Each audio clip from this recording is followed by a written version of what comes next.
নমস্কাৰ জনাইছোঁ সকলোকে আৰু এয়া ৰাতি এতিয়া হাজবেণ্ডে কি বনাই আছে দেখুৱাই আছোঁ ৰ'ব। লোকেল মুৰ্গী বনাই আছে এয়া দেখিছেনে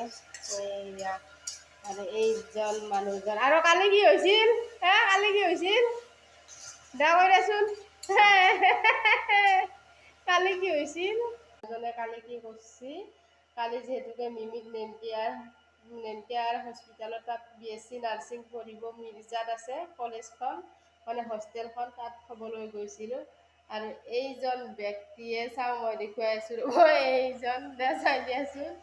তাৰমানে গেছ হৈছে ৰাতিপুৱা অলপ গেছৰ প্ৰব্লেম হৈছে আৰু পেটটো অলপমান গোলমাল কৰি আছিল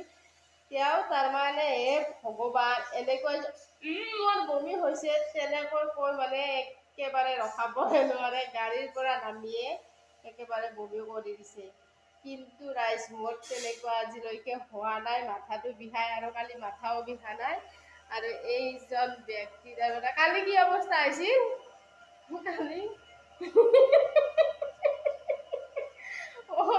ইমান হাঁহি উঠি তাৰমানে এইকাৰণে ৰাইজ বেলেগক ক'ব নালাগে কালি পিছে মই বিন্দাছ আছোঁ মোৰ একো হোৱা নাই বমি চমি আৰু মাথাও বিষ হোৱা নাই এইজন ব্যক্তি সাংঘাতিক আছে তাৰ মানে একেবাৰে পাছৰ চিটত বহি লৈছি লৈ কিনে একেবাৰে তাৰ মানে আৰু যিয়ে নহওক বাৰু মিৰ্জা চকত তাৰপিছত এটা গেষ্টিকৰ পিল খাইছি আৰু এটা